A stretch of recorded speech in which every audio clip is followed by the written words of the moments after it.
जय श्री राम बेटा। उसका सेकंड पार्ट अभी कंटिन्यूएशन में है, स्पेस की प्रॉब्लम थी, इस क्लास को दोबारा रिज्यूम कर रहा हूँ। जैसे कि उसने ऑप्शन लगाई, ठीक है, तो जैसे ही बिड फाइनल होती है और हैम्बर गिरता है या 1 2 3 हुआ, तो जैसे ही हैम्बर गिरा तो क्या हो जाएगी, ओनरशिप ट्रांसफर हो जाएगी। और हैमर गिरा, ओनरशिप ट्रांसफर, उसके 1 मिनट बाद बिल्डिंग गिर गई, तो रिस्क किसका? बायर का। लॉस किसका? बायर का, क्योंकि ओनरशिप क्या हो चुकी है? ट्रांसफर। हाँ, वो लीगल कार्रवाई बाकी थी, अभी रजिस्ट्री होनी थी और कुछ होना था, लेकिन समझ आ गई मेरी बात? चलिए, उसके बाद जो सेल है, जैसे कि आप बोल रहे थे बेटा लास्ट के 5 पॉइंट समझ में नहीं आए, जैसे हमारा बच्चा तुषार बोल रहा था कि लास्ट के 5 पॉइंट समझ में नहीं आए, है ना बेटा? जैसे कि देखो, अब कहता है कंडीशनल और अनकंडीशनल हो सकता है। क्या हो सकता है? आगे समझ में ये क्या है इसके अंदर, बताओ कंडीशनल कंडीशन में ये तुषार बताएगा। अगर कंडीशन लगी हुई है तो पहले वो सेटिस्फाई होनी चाहिए, अगर वो सेटिस्फाई नहीं तो सेल नहीं मानी जाएगी। ठीक है, और अनकंडीशनल में कुछ नहीं है, मतलब तो जैसे हैमर गिरेगा वो सेल मानी।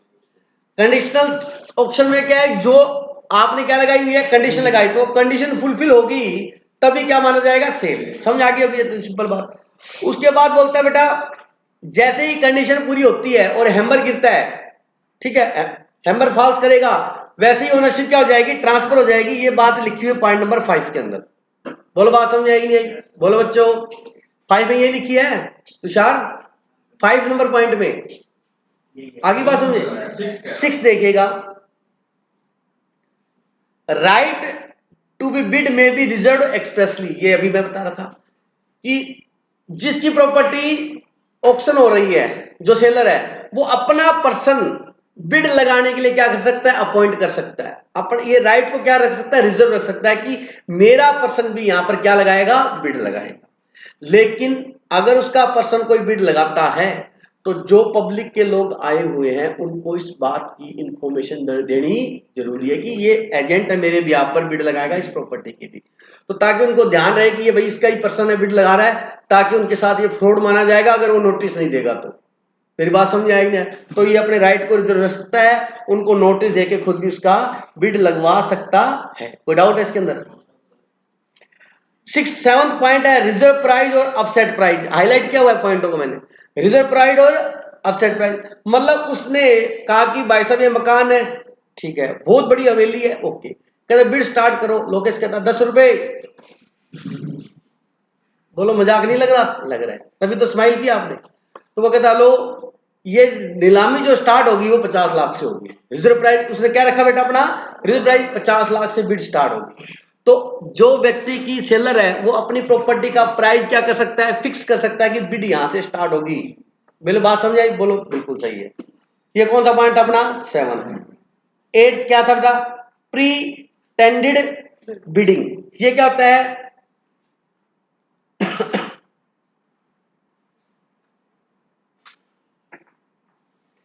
अगर किसी सेलर ने, अगर किसी कोई जानबूझ के फेक बंदा खड़ा कर दिया, क्या कर दिया?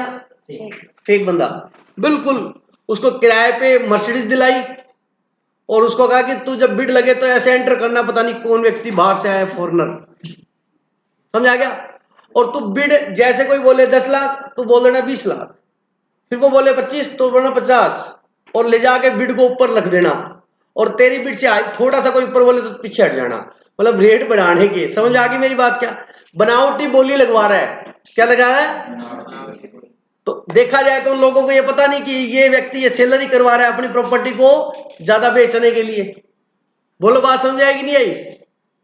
ठीक है, तो इस तरीके का अगर प्रीटेंडिंग बिडिंग करवाता है तो वो कॉन्ट्रैक्ट वॉइडेबल होगा। अगर बाद में किसी ने उसकी बातों में आकर बहुत बड़ी बिड लगा दी, बाद में पता लगा ये तो इसी का पर्सन था और ये जानबूझ के रेट बढ़ाने के लिए बोली लगा रहा था, तो उसको पता लग गया, तो वो बाद में उस कॉन्ट्रैक्ट को वॉइड करवा सकता है, क्योंकि उसके साथ क्या हुआ है? फ्रॉड हुआ है, तो वो कॉन्ट्रैक्ट वॉइडेबल होगा। बोलो समझ आएगा नहीं आया? ये पॉइंट नंबर कौन सा है बेटा? 8। 9th नंबर है बेटा नॉकआउट। नॉकआउट एग्रीमेंट क्या होता है? जैसे मान लीजिए किसी चीज की बिड लग रही थी तुषार, आप मान लीजिए 5 जने चले गए वहां पर बिड लगाने के लिए, आपने देखा 5 व्यक्ति आए हैं, तो बिड अभी स्टार्ट होनी थी, उससे पहले आपने कहा चलो चाय पी के आते हैं, इधर बिड स्टार्ट नहीं हुई है, पांचों ने मिलकर सहमति बना ली, मैं बिड लगाऊंगा 10,000, तू लगा देना 15,000, उसके बाद सारे चुप हो जाना। अपने बिड ऊपर लगाएंगे नहीं।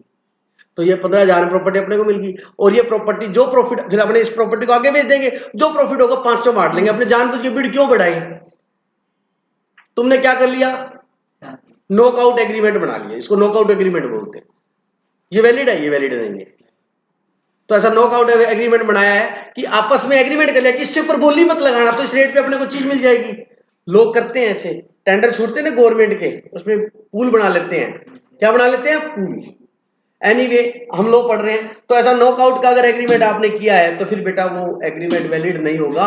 अगर उसको सेलर को पता लग जाता है कि ऐसा हुआ है तो अपने प्रॉपर्टी बेचने से मना कर सकता। टॉपिक अच्छा था, छोटा सा बच्चा वो भी कर लेते हैं। कौन सा रह गया? नॉकआउट कर दिया ना। Unlawful, dumping is unlawful. एक प्रॉपर्टी थी, बड़ा अच्छा था, मजेदार पॉइंट है ये भी। उसकी बिड लगाई, वो प्रॉपर्टी लोकेश को बहुत पसंद थी, बट लोकेश को टेंशन ये थी कि ये प्रॉपर्टी की बिड बहुत हाईएस्ट लगेगी, ये बहुत अच्छी बिल्डिंग है, बहुत अच्छी बनी हुई है, मेरे सपनों का मकान है, मैंने ऐसा ही बनाना था और ये बना बनाया मिल जाएगा, मेरा टाइम बच जाएगा।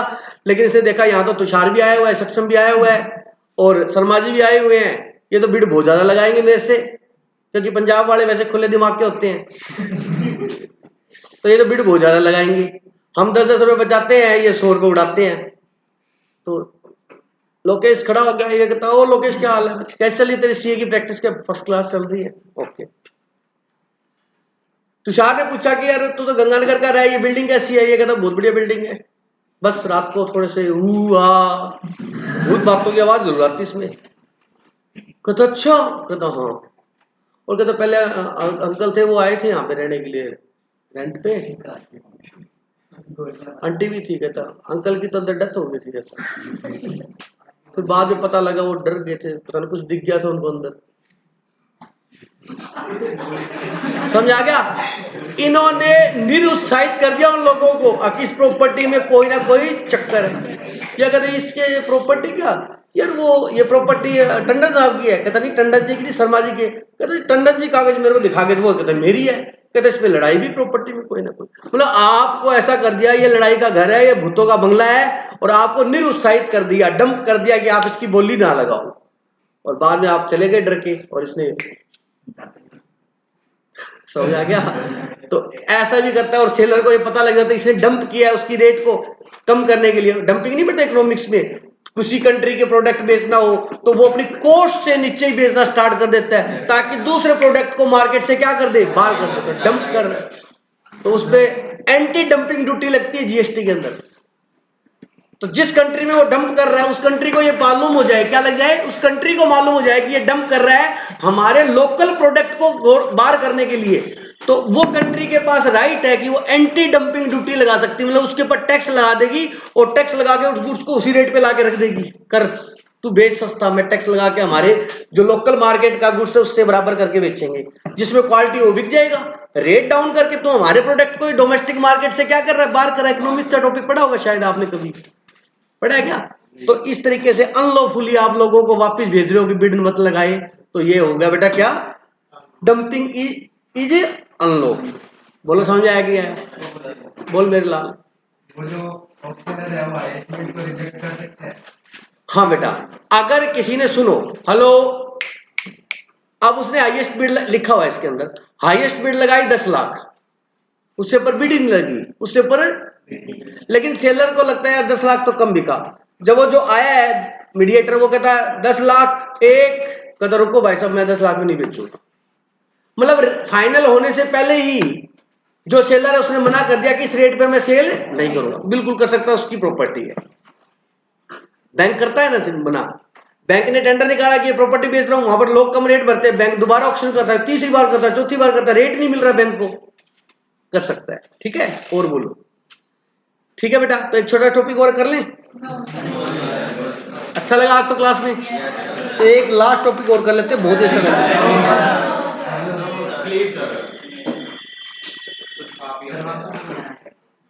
ठीक है बेटा, एक लास्ट टॉपिक पढ़ाया, ये कल हमारा ये खत्म हो जाएगा, गुड सेल्स एक्ट। ठीक है, जय श्री श्याम बेटा।